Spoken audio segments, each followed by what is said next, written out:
Boa noite. Que desânimo. Vou voltar. Fiquei mais de 1h30 trancado no trânsito para chegar aqui. Boa noite, não ouvi nada. Fim de ano, o pessoal está cansado do ano inteiro, acho que é isso. É isso? É? Cansados do ano inteiro? De novo, boa noite. Agora sim. Acho que é isso, o pessoal está cansado do ano inteiro. Alguns ficaram doentes, eu fiquei com a pulmão, eu já tive pneumonia 2 vezes. Estava tossindo a semana inteira, ainda estou tossindo. Recuperou? A vovó Alzira está melhor ou ainda está sentindo? Está tossindo menos. Você melhorou? Só no chá. Quem mais? Quem mais? Alguém melhorou? Porque hoje ele cura. A gente tem que ver quem está doente aí para a gente orar. Tá todo mundo bem? Está todo mundo bem? Está doente? Doente? Quem mais? A gente vem orando aí, porque muita gente ficou mal na outra semana, né? E é isso que acontece. Infelizmente, a gente, nessa época de frio, esquenta, esfria, depois que nevou naquele domingo, parece que deu alguma coisa. Muita gente ficou meio mal. Lá em casa passou também. Pegou, a Michelle me pegou, estou uma semana, um pouco mais de uma semana, tossindo, o pulmão não está nada bem. Acho que não vai abrir, né? Não está funcionando? Tá. Então, Jean, eu vou pedir para você fazer um favor para mim. Você vai lá achar umas imagens para a gente colocar ali. Coloca lá para a gente assim,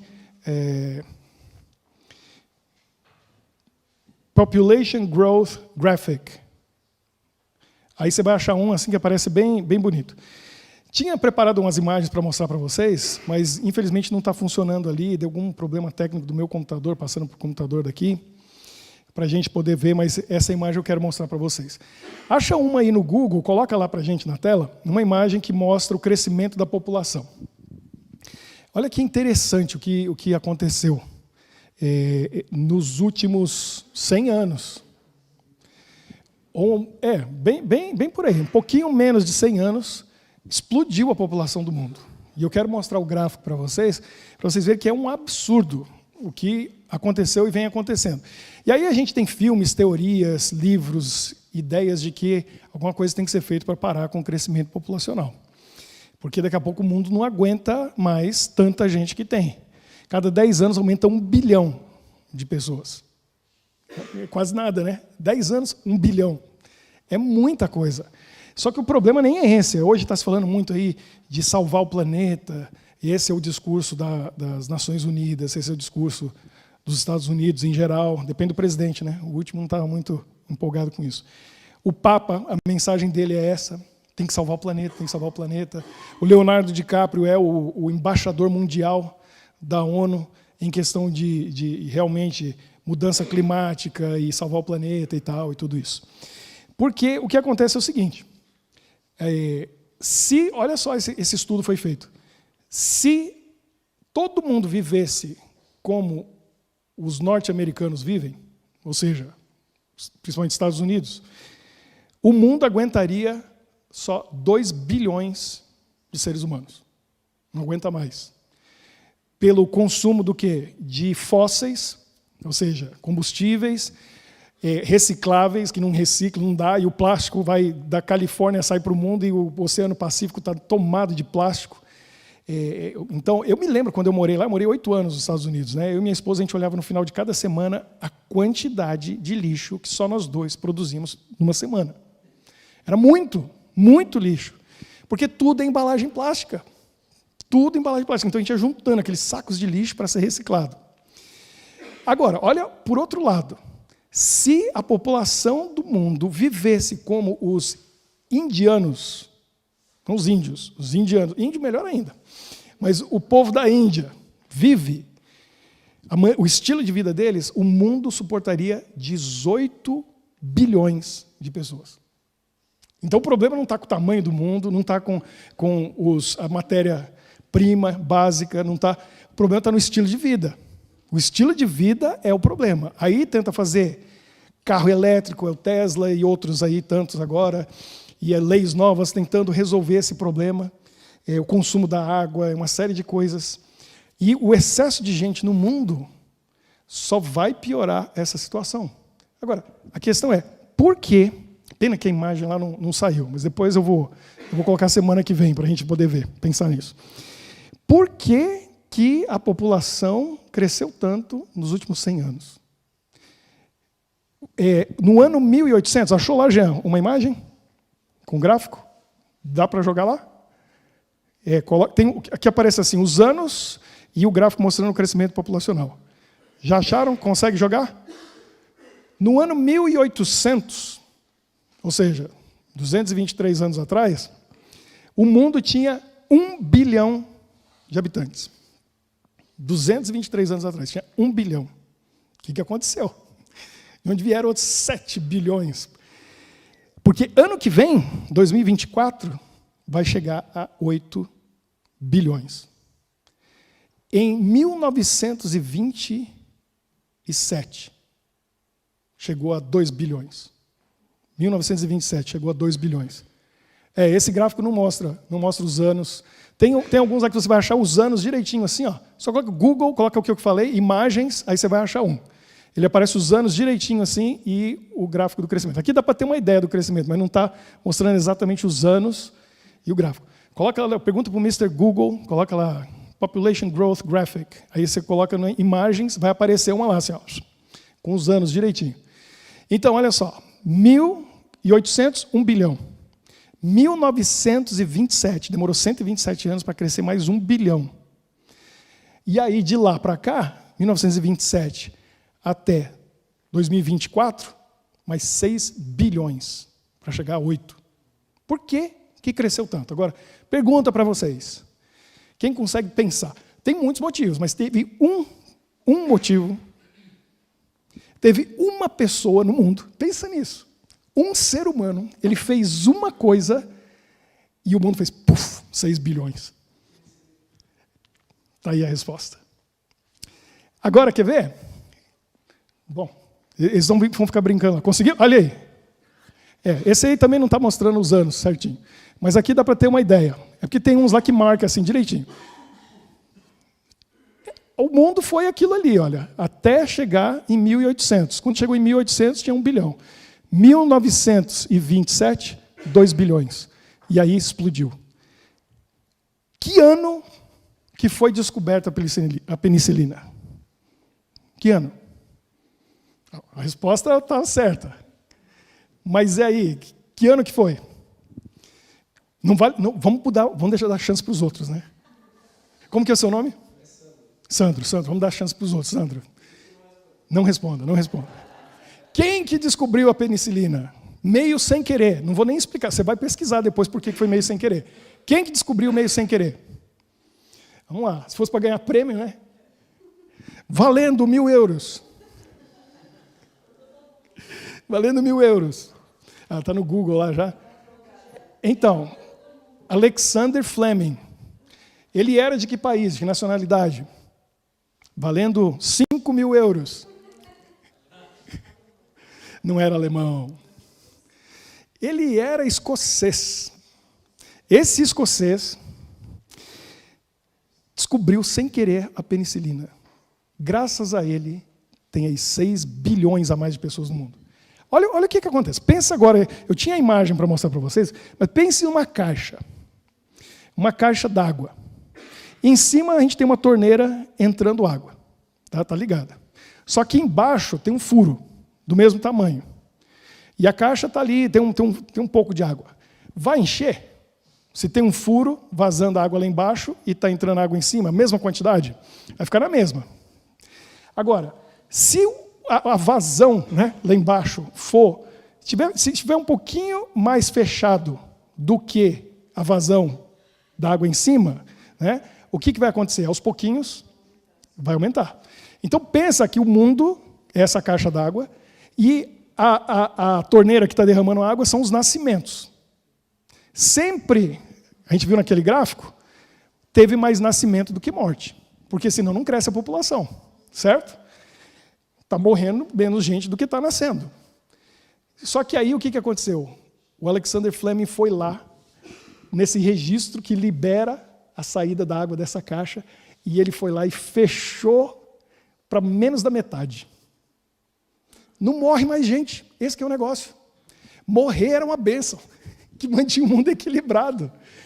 Hoje não morre mais, porque a tecnologia desenvolveu, a ciência desenvolveu, a medicina desenvolveu, e gente que está entubado no hospital, gente que já devia ter morrido faz tempo, mas está lá, às vezes, ligado por aparelhos, e está vivendo ali de maneira vegetativa até quase, porque a tecnologia permite, mas essa pessoa já devia ter morrido. E aí foi descobrindo muitas soluções para problemas e muitas curas para as doenças, e aí a gente vai vivendo mais. A gente brinca lá em casa que meu pai está fazendo 19 anos de hora extra. E meus irmãos brincam, 19 anos de hora extra, porque ele tinha 62, era para ter morrido. Foi um milagre. Não tem dúvida, foi um milagre de Deus. Mas foi a tecnologia que resolveu o problema dele. Porque a família do meu pai tem pressão alta. Ninguém passa de 70, 75. E o motivo sempre é coração, sempre é motivo pressão alta. Então, por ele ter pressão alta, o sangue saía muito forte do coração e foi rompendo, no caso dele, a aorta é a artéria mais grossa que sai do coração e distribui para o corpo. Primeiro leva para a cabeça, depois vai descendo para cá e vai levando sangue para o corpo. A aorta foi tirando a membrana que protege por dentro, foi sendo rompida pela força do sangue saindo do coração, por causa da pressão alta. O que aconteceu? Uma das coisas, aqueles pedacinhos de membrana foram para o lado de cá e entupiram a entrada do rim esquerdo. Não entrou sangue no rim esquerdo, porque bloqueou. O rim não recebeu sangue, fez assim, ó, uma uva passa, secou. Ainda bem que tem 2, né? Senão já era. Já tinha ido ali, perdeu o rim esquerdo. Ele ficou nessa situação 1 mês. Aí quando foi ver, passando mal e fazendo exame e tal, até que chegou num hospital muito bom, com médicos atualizados, um hospital moderno, os melhores equipamentos no interior de São Paulo, fizeram o exame e o médico falou, internado agora, cirurgia amanhã. Segundo você está vivo. E aí o que fizeram? Abriram aqui na virilha, entrou um catéter, 13 centímetros, uma peça de metal, que eles chamam de stents, que chegou bem no lugar onde estava rompendo, ela vai dentro de um invólucro plástico, assim, aí a hora que está no lugar certo, o médico puxa um comando lá que ela abre, com o calor do sangue ela expande essa redinha e coloca tudo de volta no lugar. Tinha 62, está com 81. Era para estar vivo? O velhinho lá com 81, pensa eu, um pouquinho mais cheinho, cabelo branquinho. Devia estar vivo o homem? Já era para ter morrido com 62. Primeiro, Deus fez um milagre, teve muita oração. Mas a tecnologia salvou a vida dele. E aí, a gente vê como que o mundo está cheio de gente. Mas o maior motivo foi a descoberta da penicilina, os antibióticos. Porque a gente... Bom, não vou nem perguntar. É mais fácil perguntar assim, quem tomou antibiótico essa semana? Porque se perguntar quem já tomou, todo mundo. Não é, Marineide? A gente estava conversando, eu visitei a Marineide. Ó, Maurício tomou essa semana. Você tomou, Marineide? Na visita, sua mãe e sua irmã, né? A gente estava quarta-feira... Foi quarta? Quarta-feira, né? A gente estava lá conversando e eu estava pensando nisso. Tomaram antibióticos. Olha o Alexander Fleming. Ganhou o prêmio Nobel, salvou muita gente. Uma cura, uma solução. E aí, quanta gente deixou de morrer? E agora o mundo está cheio. O maior motivo foi esse. Tem outros, mas foi um homem. Então, eu li um livro uma vez que diz uma coisa, diz o seguinte. Às vezes a gente fica pensando, tem tanta coisa ruim acontecendo nesse mundo, mas às vezes acontecem coisas boas, como essa descoberta do Alexander Fleming, salvando bilhões de pessoas. Se a gente está vivo hoje, graças a Deus, e depois a gente, se um dia tiver a chance de encontrar no reino de Deus esse homem, vai lá cumprimentar ele, falar assim, obrigado, viu? Consegui viver bastante graças à sua descoberta. Então, olha só, por trás de cada descoberta da medicina, da ciência, para salvar vidas, a mão de Deus está ali. A mão de Deus está ali.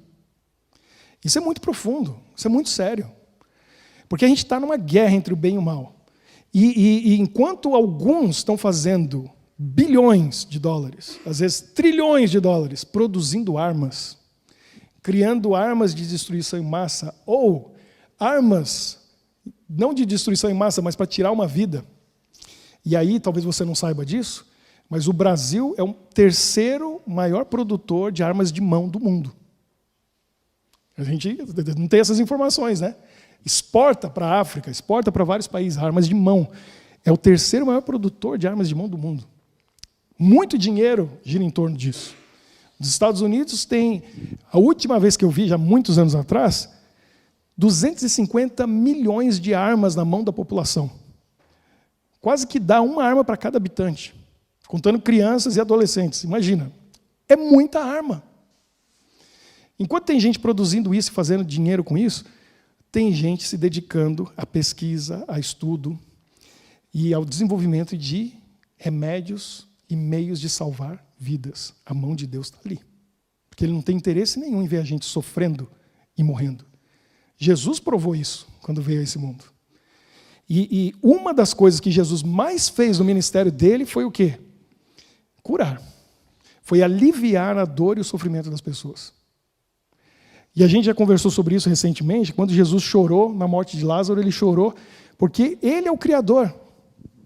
E ele viu as pessoas sofrendo por causa da morte, e ele pensando, eu não criei eles para passar por isso. Eu não criei eles para sofrer assim. Eu não criei o ser humano para derramar lágrimas. Se é para derramar lágrimas, que seja de emoção ou de alegria. Tudo bem, mas não por dor e tristeza. A gente não foi feito para sofrer dessa maneira. E Deus, Ele deseja aliviar o nosso sofrimento. Por isso, Ele é o Deus que cura. Cura. Veja o que, Marineide, a gente leu, né? Essa semana lá na sua casa. Salmo 103. Davi, com muita sabedoria, ele escreveu um cântico que fala sobre gratidão a Deus. O título aqui que eu tenho é A Misericórdia de Deus. É um salmo de Davi, o Salmo 103. E aqui ele diz assim, nessa versão mais antiga, mas quem tiver uma versão mais moderna, me diga qual que é a primeira palavra que aparece aí. Na minha está assim, ó, bendize, ó minha alma, ao Senhor. O que diz uma tradução mais moderna? Tem alguém aí que abriu? Nova versão internacional, alguma outra? O que está dizendo aí? Salmo 103. Está igual a minha? Está igual? O que quer dizer bendize, ó minha alma, ao Senhor? O que é bendizer o nome do Senhor? O que isso quer dizer? Louvar? Como? Dê louvores ao Senhor. Aí a gente entende o que é bendizer. Bendize minha alma ao Senhor, dê louvores ao Senhor. Por que eu vou louvar ao Senhor? Aí Davi começa a falar. E depois, tarefa de casa. Sempre dou. Não sei quem que faz a tarefa de casa, porque eu nunca cobrei. Mas a tarefa de casa, chega em casa e lê o Salmo 103 inteiro, porque a gente só vai ler os 3 primeiros versos. Bendize a minha alma ao Senhor, ou seja, louve minha alma ao Senhor. E tudo que há em mim, louve o seu santo nome. Louve a minha alma ao Senhor e não te esqueças de nenhum só de seus benefícios. Então Davi está dizendo, olha, tem tanta coisa que Deus está fazendo por nós. Então ele está falando, minha alma, louve ao Senhor e não esqueça de nada que Ele tem feito. A lista é grande. Vou parar para meditar, pensar, porque eu não posso esquecer de tudo que Ele tem feito. E aí no verso 3, Ele é quem perdoa todas as tuas iniquidades. Ele que perdoa todos os pecados. Primeira coisa que Davi agradece a Deus, louva a Deus, é porque Ele perdoa todos os nossos pecados. Quer saber de uma coisa? A maior parte das doenças que a gente tem não são problemas fisiológicos, mas são problemas emocionais, mentais e até espirituais que se refletem no nosso corpo. E aí uma pessoa que está sofrendo com a culpa, o corpo adoece. O corpo adoece. Uma pessoa que ainda não experimentou o perdão, ela vai sofrer fisicamente. Porque por mais que ela tente se enganar, por mais que ela tente racionalizar e arranjar desculpas para o erro que ela cometeu, o corpo dela não tem como ser enganado. A mente dela não tem como ser enganada. E ela vai desenvolver algum sintoma. Ela vai desenvolver alguma doença. Ela vai desenvolver algum problema. E se ela for sábia, ela vai perceber. Mas se não, ela vai sofrer. Porque a solução está aqui. Ele perdoa todas as tuas iniquidades. E a próxima frase que diz? É Ele quem sara todas as tuas enfermidades. As duas coisas estão no mesmo verso e Davi mencionou junto porque elas estão ligadas. Na vida de Jesus, a gente observa isso. Muitas vezes ele via alguém que precisava de cura, mas antes ele resolvia o problema espiritual. O homem que desceu numa maca, abriram o teto da casa e os amigos desceram ele na maca, Jesus não curou ele. Antes ele falou o quê? Teus pecados estão perdoados. Aí ficou todo mundo olhando, e aí ele aproveitou a situação para dizer, o que é mais difícil? Dizer teus pecados estão perdoados? Porque ele sabia o que eles estavam pensando. Quem que é esse para perdoar pecados? Aí diz, então, é mais fácil dizer teus pecados estão perdoados ou levanta e anda? Então, para provar para vocês que eu tenho poder para perdoar pecados, vamos lá, levanta e anda. E ele levantou e andou. Curou. Mas antes ele precisava de perdão. Ele precisava resolver o problema, a raiz do problema, do mal que ele estava sofrendo. E aqui está a ligação. Davi apresenta justamente isso. Ele que perdoa todos os pecados e é ele que cura todas as enfermidades. Uma coisa está ligada à outra. Quer ver a prova bíblica disso? Mais uma vez? Aí você vai no final da Bíblia. Lá no livro de Tiago, no capítulo 5.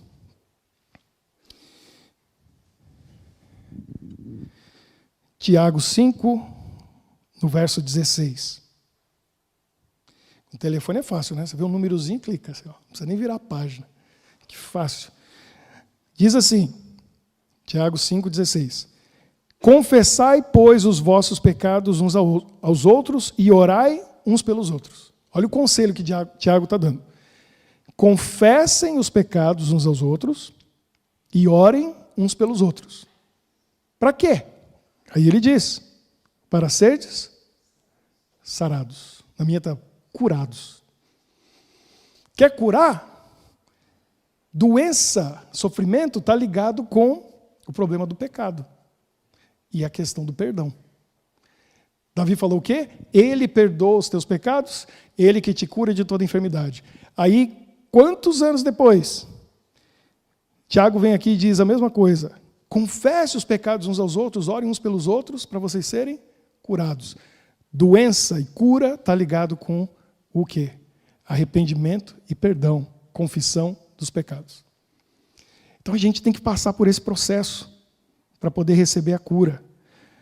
Ou seja, pelo que eu entendo, uma pessoa que está vivendo uma vida de pecado, uma pessoa que está sofrendo com as suas atitudes, os seus vícios, ela não está pronta para receber cura. Ela primeiro tem que estar pronta para receber o perdão, porque é um pacote que vem junto. Então, eu recebo o perdão, a culpa vai embora, o meu corpo começa a produzir endorfina, serotonina, e não o hormônio do estresse, que é a adrenalina, e aí o alívio já começa de dentro para fora, e eu estou pronto para receber a cura. Porque Deus não quer curar só o corpo, Ele quer curar a alma, Ele quer curar a nossa mente, as nossas ideias, os nossos pensamentos, Ele quer mexer com a gente lá no fundo e transformar a nossa vida por completo. Porque Ele sabe que não adianta nada curar alguém hoje que vai continuar numa vida de pecado e amanhã vai estar de volta com os mesmos problemas e não vai resolver, a solução dele é só um paliativo. É só uma como que fala o remédio que não tem efeito nenhum? É placebo. É placebo. Ou seja, é farinha de trigo. Ou alguma outra farinha, né? Que a pessoa acha que funciona, mas... E às vezes funciona, porque o problema está aqui, ó. 70% das doenças ou mais vem da mente e não do corpo. Agora, se a gente não cuida da gente mesmo, aí fica difícil. Uma pessoa que está vivendo na culpa, no pecado, ela não cuida dessa máquina linda que Deus criou, porque ela não tem autoestima. Ela está no caminho da autodestruição. E eu acho que todos nós, de uma maneira ou outra, já passou por isso, ou passa por isso. Se a gente não entende o valor que a gente tem para Deus, a gente não valoriza a gente mesmo. E aí você não se alimenta direito, você não dorme direito, você não se exercita, Não tem ânimo para fazer nada. Porque se você não olhar no espelho e falar, eu me amo, eu gosto de mim, por que você vai cuidar de você? E aí vem uma ilustração que é o seguinte, tem gente que parece que acorda de manhã, vai no guarda-roupa, no closet, pega no cabide o corpo e veste. Aí sai para o dia.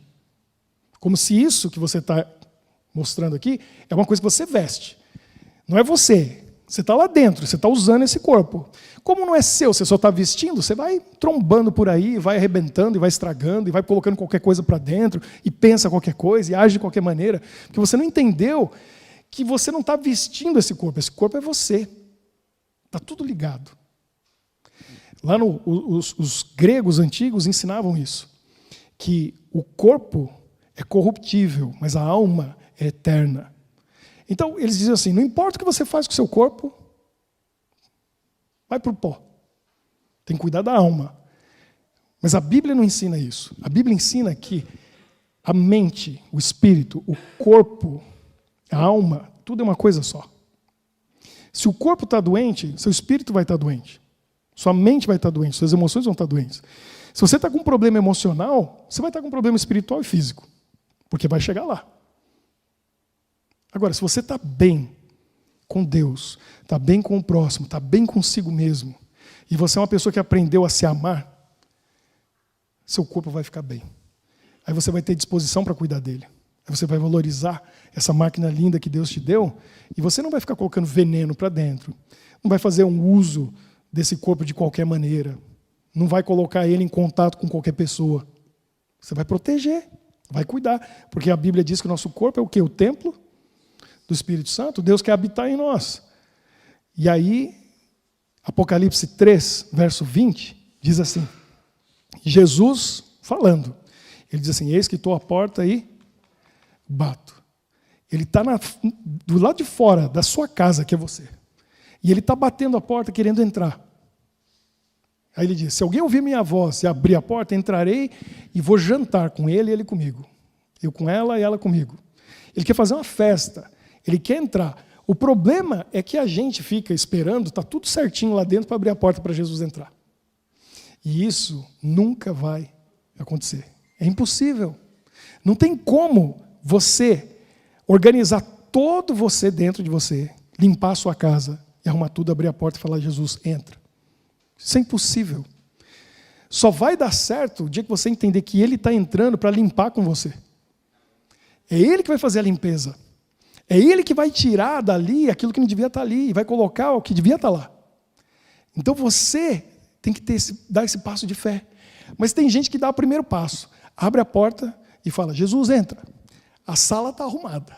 Aí ele entra na sala, você vai lá na cozinha, busca o chazinho, né, Marineide? Panetone.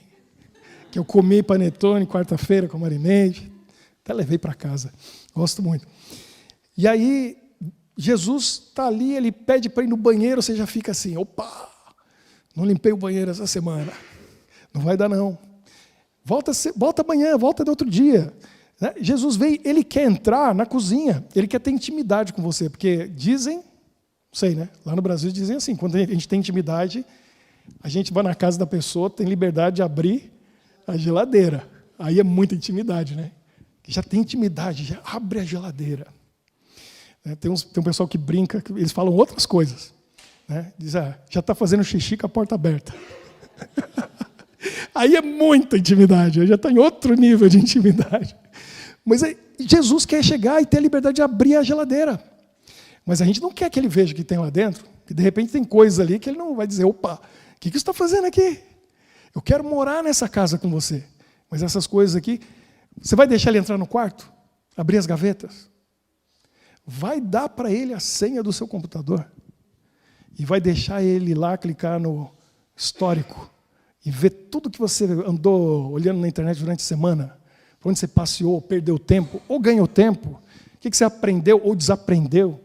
Né? Onde você usou essa coisa mais preciosa que Deus deu para a gente, que é o tempo?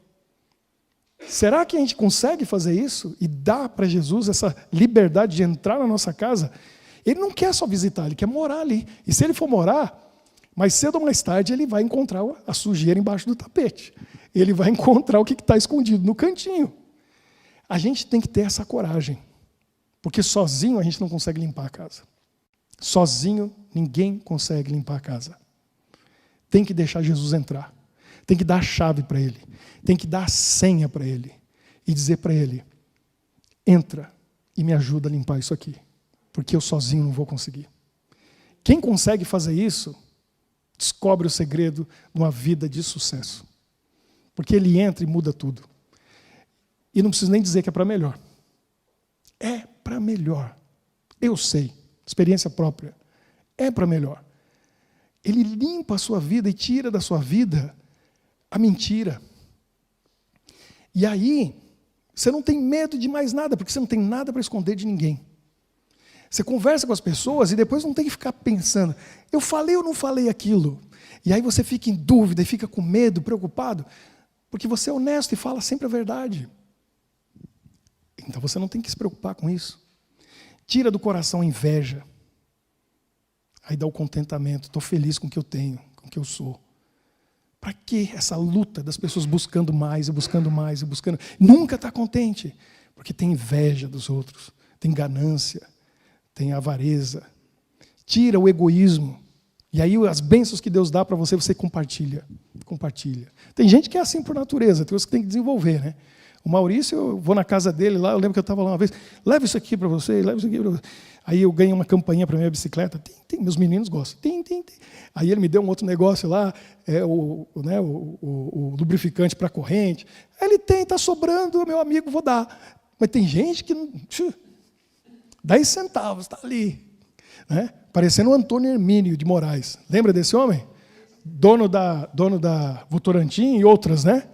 Diz a história que ele chegou lá numa das empresas dele, e ele foi vendo os funcionários, foi vendo o lugar e tudo e tal. Aí ele viu um prego no chão. Ele não sabe se é lenda ou se é verdade, mas é muito provável que seja verdade, né?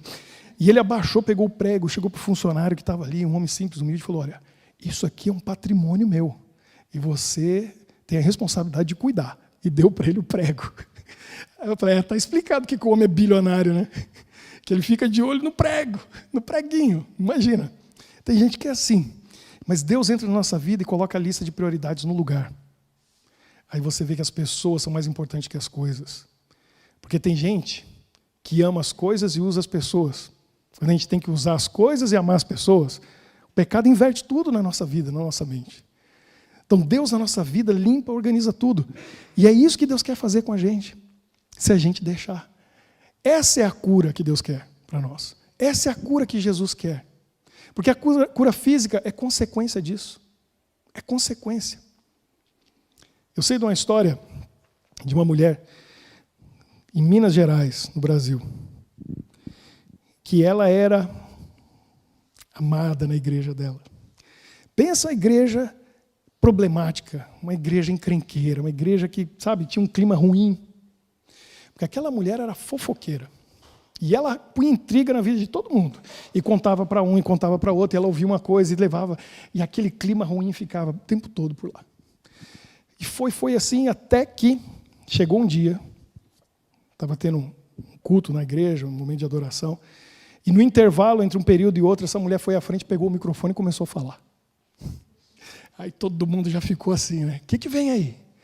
E ela abriu, rasgou o verbo, como a gente fala, e começou a falar tudo. E aí ela disse, essa igreja está perdida. Isso aqui é um lugar terrível, onde as pessoas não se amam, não se respeitam, e porque aqui tem muita fofoca, e foi falando, e aí ela disse uma coisa que chocou todo mundo. E a culpada de tudo isso sou eu. Quando ela falou aquilo, ninguém acreditou. Ela falou, eu sou a fofoqueira dessa igreja. E eu crio os problemas todos aqui. E eu que estou infernizando a vida de vocês. Só que agora eu entendi tudo isso. E Deus está mudando meu coração. Porque para eu perceber isso, eu descobri que eu estou com câncer. Olha onde chegou. Não tinha como ser diferente, né? Câncer a gente vai ter, pode ser hereditário, pode ser uma coisa ou outra, mas também é somatizado. A pessoa que está cheia de problema, está cheia de mal no coração, o corpo dela não tem como ter um sistema imunológico forte. E ela se deu conta, e ela falou, pode ser que eu morra, mas eu quero morrer em paz.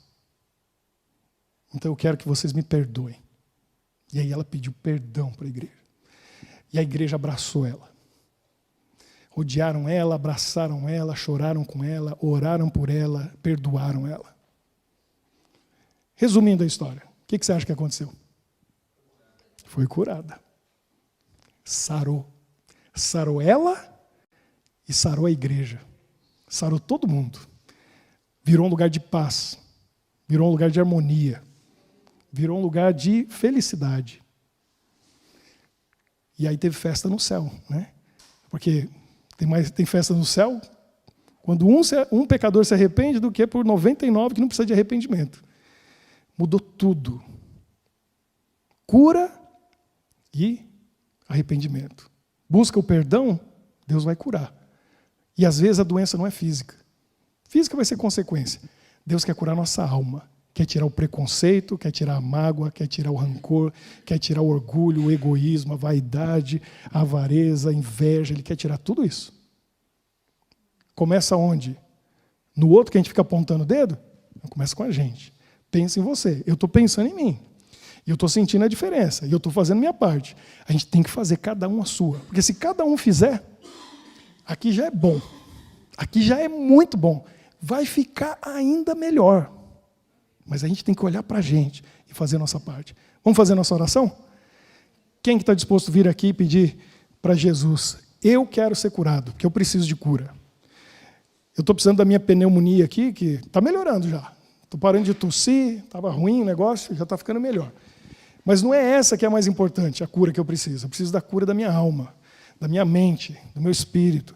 Eu preciso do amor de Jesus, eu preciso ter paz. Ele é quem perdoa todas as nossas iniquidades, é Ele quem cura todas as nossas enfermidades. Pedro, sem você não tem oração. Vem aqui. Vem aqui. Pode fechar aqui, ó. Fecha mais. Tem que sentir o calor humano. Está frio lá fora. Muito bem. Vamos orar e pedir para Deus curar a nossa vida. Cada um tem seu problema. E você sabe qual é o seu. Coloca nas mãos de Deus. Fala para Jesus. Lembra, Apocalipse 3:20. Eu estou à porta e bato. Não tem fechadura do lado de fora nessa porta, porque se tivesse, Jesus já tinha aberto. É você que tem que abrir do lado de dentro. Abra e fala para Jesus. Entra e limpa essa casa comigo. Conserta tudo, porque sozinho é impossível. Nunca vai acontecer. E Ele vai resolver tudo. Senhor Deus, mais uma vez na Tua presença, nós estamos pedindo cura. Cura para a nossa alma. Cura para o nosso coração, para a nossa mente, para o nosso espírito. Cura nos nossos relacionamentos. Cura no mais profundo do nosso ser. Coisas que a gente às vezes nem sabe que estão lá. Mas o Senhor conhece todas as coisas. E sabe onde precisa ser tocado pela Tua mão poderosa. Transforma a nossa vida. Entra no nosso coração. E se já estamos felizes, faça a gente ainda mais feliz. Mas se estamos tristes com algum problema, alguma dificuldade, resolva isso com o toque da Tua mão milagrosa, para a gente poder experimentar a Tua paz. Num mundo de turbulência, de tristeza, de tanta ilusão, nós queremos a realidade que se chama Jesus Cristo. Abençoe cada um que está aqui hoje, cada um que veio aqui, tirando tempo precioso para estar na Tua presença. Também aqueles que estão acompanhando online, abençoe a cada um que está ouvindo, assistindo, ou mesmo depois, para que o mesmo sentimento e amor possa tocar no coração e a mente deles. Nós temos uma semana diante de nós, nós queremos caminhar contigo, cada dia, cada momento. Esteja conosco, de agora até a próxima semana, quando voltarmos aqui. Nós pedimos por essas bênçãos e já agradecemos pela Tua resposta ao nos curar, em nome de Jesus. Amém. Deus abençoe vocês.